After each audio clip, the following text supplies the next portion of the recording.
प्रार्थना करता हूँ आपका सब परिवार सब यश मंगल मेरे आनंद मेरे परम त्याग सिंह कृपा दया दृष्टि वस्ते बहुत बहुत जय गुरु प्रणाम। बहुत सुंदर। जय गुरु माँ। जय गुरु दादा। जय गुरु माँ। जाजक महोदय हमारे आदरणीय सदस्य दीपांकर भंडार दादाजी आमंत्रित। जय गुरु सदय दादाजी। जय गुरु। परम दयाल मेरा जीवन देवता ठाकुर जी के चरणों में मेरा कोटि कोटि प्रणाम। जगत जननी जगत माता श्री श्री बड़ो माँ के चरणों में मेरा कोटि कोटि प्रणाम। परम पूज्य पादु श्री श्री बड़दा के श्री चरणों में मेरा कोटि कोटि प्रणाम। परम पूज्य पादु श्री श्री आचार्य दादा के चरणों में मेरा कोटि कोटि प्रणाम। परम पूजनीय अविंदा एवं ठाकुर परिवार के सभी के चरणों में मेरा कोटि कोटि प्रणाम। आज इस ऑनलाइन सत्संग के मॉर्निंग सेशन में उपस्थित ठाकुर जी के पुत्र प्राणधरे कर्मीगण, इष्ट प्राण दादा, माताएं, सभी को यथावत स्थान पर मेरा आनंदित जय गुरु प्रणाम और ढेर सारा प्यार। आज सुबह से ही जो प्रेयर, नाम ध्यान, ठाकुर जी का पवित्र ग्रंथ आदि पाठ, तत्पश्चात भजन कीर्तन के माध्यम से जो वातावरण मुखरित हो उठता है, बहुत ही सुंदर।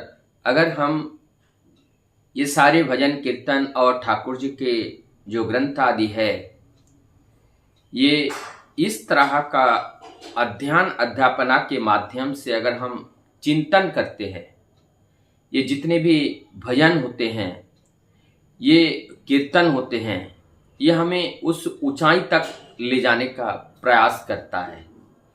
केवल और केवल हमारे अंदर जरूरत है कि उसको ध्यान पूर्वक और सुनना और उनको मनन करना, उसको विषय में चिंतन करना कि प्रभु क्या है और हमारा ये देह क्या है और इस देह के अंदर प्रभु किस तरह से हमें इस देह की सार्थकता को पूरा करने के लिए निरंतर वो किस तरह प्रयास कर रहे हैं। हम सब इसी के अंदर ही इस चीज को देख सकते हैं। ये अभी अभी जो भजन हुआ, कितना सुंदर कि इस नाम में क्या बाहर है। वास्तव में इससे बाहर और कहीं हो नहीं सकता है। बाहर का अर्थ है यहाँ पर आनंद से है और जीवन की प्राप्ति तो नहीं, ये महाप्राप्ति से है।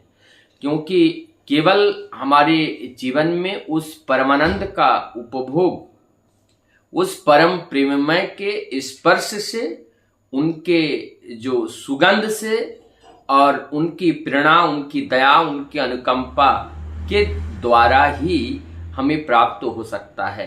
नहीं तो वो परमानंद और कहीं पर, ना दुकानों में ना बाजारों में, ये कहीं पर नहीं मिलती है। तो आज का जो विषय वस्तु है, हम विषय वस्तु पर आने से पहले एक छोटी सी जो कहानी के रूप में हमारे आचार्य देव दादा, उस समय आचार्य देव के आसन को उन्होंने, आचार्य देव उस समय आचार्य देव नहीं थे, तो उनके श्रीमुख से हमने सुना। ये शायद लखनऊ की बातें हैं। तो वहाँ पे जब दादा आए थे और दादा ये बता रहे थे, देखो हम अपने परिवार में भगवान को ला सकते हैं, भगवान को उतार सकते हैं। इसके लिए हमें कम से कम जो प्लेटफॉर्म है, जो एरोड्रम है, उसी को हमें निर्माण करना पड़ेगा। और वो निर्माण का जो प्रोसेस भी दादा ने बोले थे, जैसे हम लोग देखते हैं 50 साल में लगभग 3 जनरेशन देखने को मिलता है और 100 साल में 6 से 7 जनरेशन देखने को मिलता है।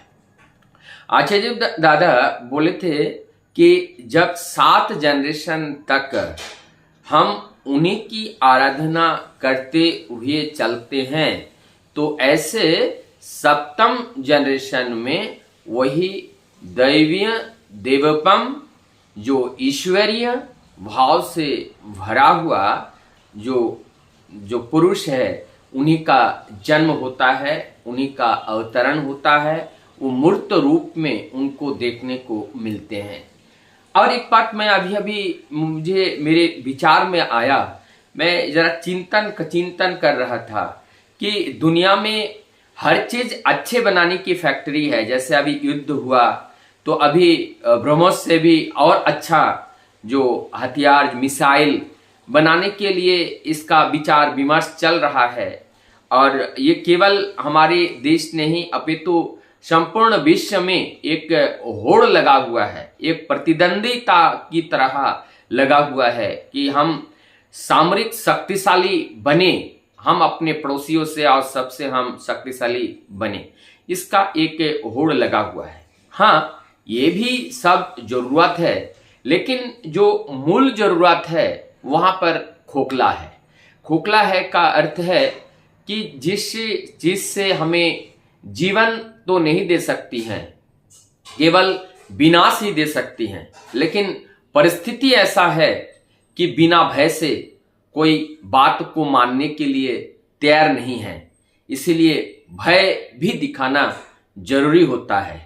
लेकिन ये जो कंपटीशन की बात मैं भौतिक जगत में भौतिक वस्तुओं की हो रही है, प्रतिस्पर्धा, लेकिन यहां पर ऐसा कोई प्रतिस्पर्धा इस दुनिया में देखने को नहीं मिल रहा है कि कैसे how we improve a human being को इम्प्रूव कैसे किया जाए। जिस बात को परमदयाल सच्ची ठाकुर जी ने बोले हैं ट्रांसफॉर्मेशन, ये ट्रांसफॉर्मेशन की बात बताए हैं ठाकुर जी। दो बात बताए हैं, रिकंस्ट्रक्शन एंड ट्रांसफॉर्मेशन। उन्होंने कहा कि जो हमारा घर है इसको रिकंस्ट्रक्टेड करना है। रिकंस्ट्रक्टेड अर्थात हम जिस तरह नियम कानून से बांध करके हम चल रहे हैं, परम पुरुष को पकड़ करके हमारा घर का संस्कार संस्कृति उस प्रभु के कहे हुए बात के अनुसार होगा, वो रिकंस्ट्रक्शन। और स्वयं को हमें रिफॉर्म करना है, हमें स्वयं को हमें रिफॉर्म करना है, हमें दोबारा हमारे अंदर जो बंधन है, जिसको बार बार कहते हैं, जो बंधन है इस भौतिक जगत से, इस मिथ्या जगत से, इस माया जगत से, इस अनित्य जगत से, और उस अनित्य जगत के जो बंधन है उस बंधन को हमें ढीला करना पड़ेगा। तो यहां पर ये जो बातें बताई गई कि किस तरह से हमारा ये रिकंस्ट्रक्शन एंड रिफॉर्म के माध्यम से एक नया परिवार, एक नया घर का सृजन हो, और जिनके माध्यम से जब सृजन होगा, जब प्लेटफॉर्म होगा, वहां एक दैवीय पुरुष या दैवीय महामानव का आविर्भाव वहां पर संभव है। हम लोगों ने ये भगवान की बात बहुत जगह पे सुने हैं, बहुत चर्चा भी होती है, जिसको जो गॉड है, गॉड का मतलब एक निराकार सत्ता ईश्वर है, जिसको कहते हैं कि जिसके अंदर शक्ति है, जनरेटिव शक्ति है, ऑपरेटिव शक्ति है, डिस्ट्रॉइंग शक्ति है, ये पावर है, वो निराकार में है। लेकिन उस निराकार जो साकार में जब आते हैं, वो जैसे कहते हैं असीम যখন সসীম হয়ে সীমাতে লয় স্থান वृत्तिभेदी टान गजाले देख भी भगवान। ये ठाकुर जी की बांग्ला में वाणी है, इस बात को पुष्टि करता है कि ये जो निराकार सत्ता जब साकार में आता है, और वो निराकार सत्ता साकार में आता है, लेकिन वो जो निराकार सत्ता के अंदर जो गुण है, जो गुणावली की व्याख्यान किया जाता है, ईश्वर का अर्थ है जो ऐश्वर्य, और वो ऐश्वर्य है षडैश्वर्य। तो ऐश्वर्य, वीर्य, ज्ञान, जश, वैराग्य, ये जो छठे 6 ऐश्वर्य है, ये 6 ऐश्वर्य है क्या? ये संपूर्ण जगत के अंदर जो कुछ मिलता है, या इस जगत को निर्माण करने के अंदर जो सार स्वार्थ छिपा रहता है, ये सब कुछ इसके अंदर है। तो ये निराकार सत्ता के रूप में है, वो सनातनी के रूप में है, शाश्वत के रूप में है, और उसका एक हम कहते हैं कि बीजाकार में है। वो निराकार एक बीजाकार में है, और वही जब साकार में आते हैं तब उनके अंदर ये सारे दैवीय गुण प्रस्फुटित यानी मूर्त हो उठता है।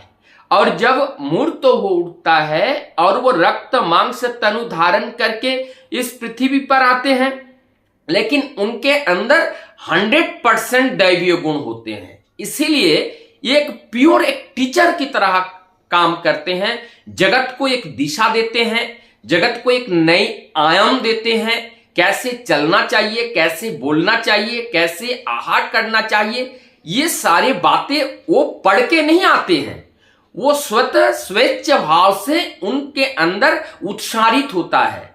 और उत्सारित होता है जो संपूर्ण जगत में जो कुछ भी दिखता है सब उन्हीं के अंदर ये पाया जाता है। यानी कि जगत की संपूर्ण तृष्णा की पूर्ति उस भगवान के माध्यम से उनके अंदर हमें तृप्तिमान हो सकते हैं।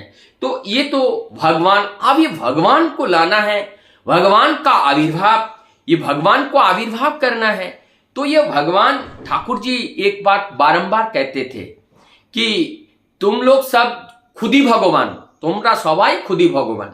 मतलब ये भगवान सभी भगवान के रूप है, सबके अंदर वो ईश्वर विद्यमान है। केवल और केवल जरूरत है उस विद्यमानता को जानना। जब हम विद्यमानता को जानेंगे तो हमारा एक कॉमन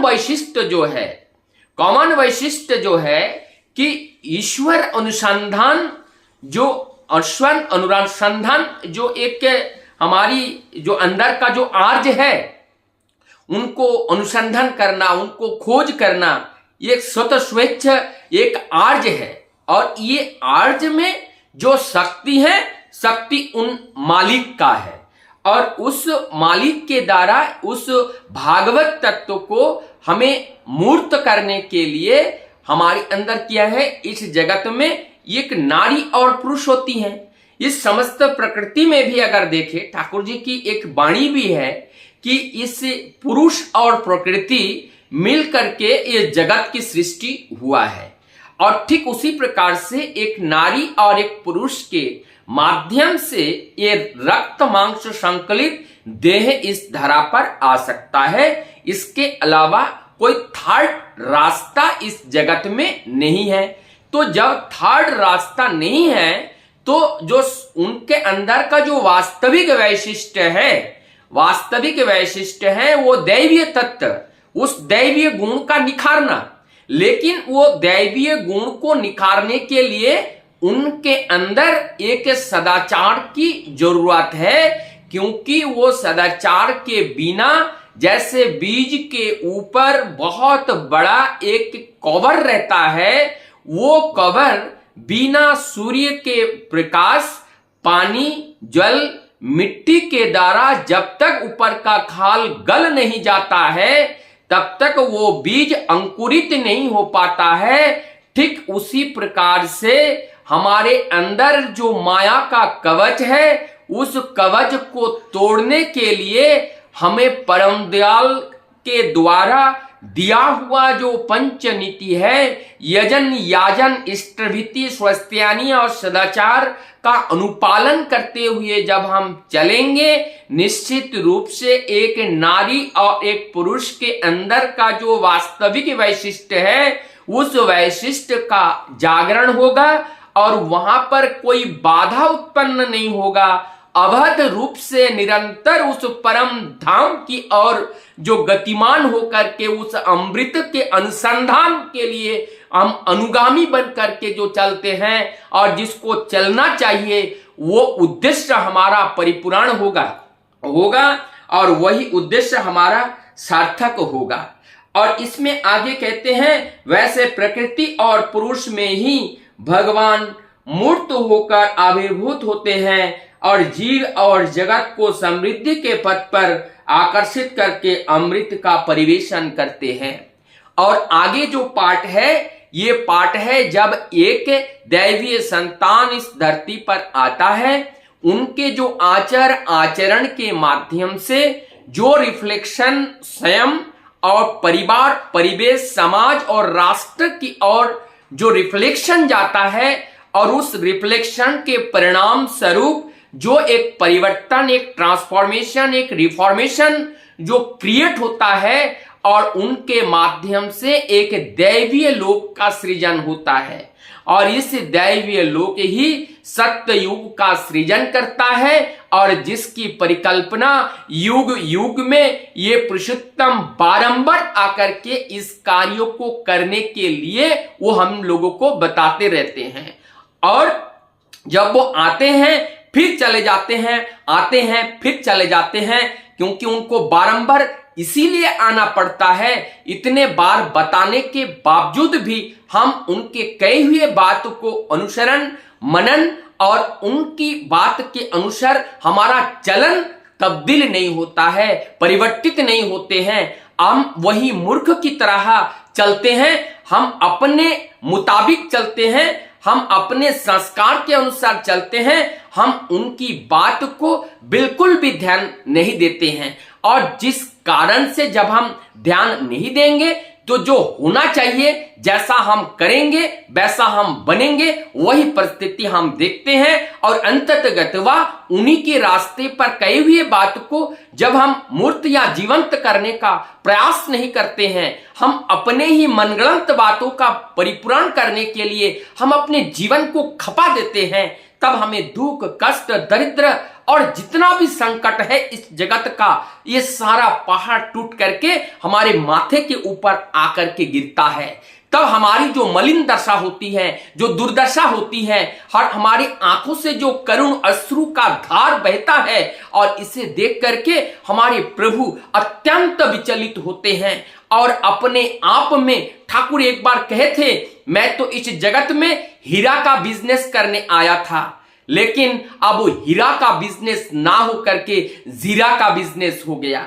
यही उनको हम निराश करते हैं, उनको हम दुखी करते हैं। अर्थात हम जो देंगे वही तो पाएंगे।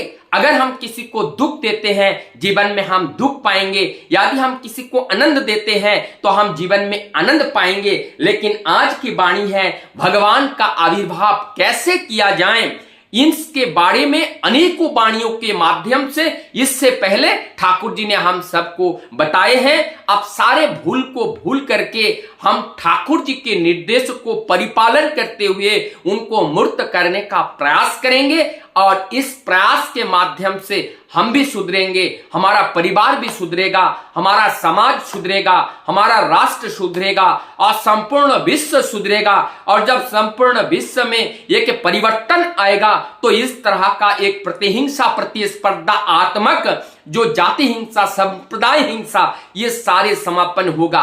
प्रेम के बिना कोई भी समाधान इस जगत में ये समाधान का संभावना नहीं है। और वही प्रेम का अभाव जब होते हैं परम प्रेममय का आविर्भाव होता है। और उस परम प्रेममय की प्रेम की बातें जब तक जीवंत मूर्त करके प्रत्येक व्यक्ति के सूखे हृदय में हम पुनरुत्थित नहीं कर पाएंगे, पुनर्स्थापित करके उनके हृदय में प्रेम को जब जागृत नहीं कर पाएंगे, तो इस तरह का जो वैश्विक हिंसा देखने को मिल रहा है ऐसे देखने को मिलेगा। और इससे बचने के लिए ये भगवान का आविर्भाव प्रत्येक घर में होना अत्यंत आवश्यक है। सबकी मंगल प्रार्थना परम दयाल के चरण में करता हुआ मैं अपने बात को यही विराम देता हूं। जय गुरु, वंदे पुरुषोत्तम।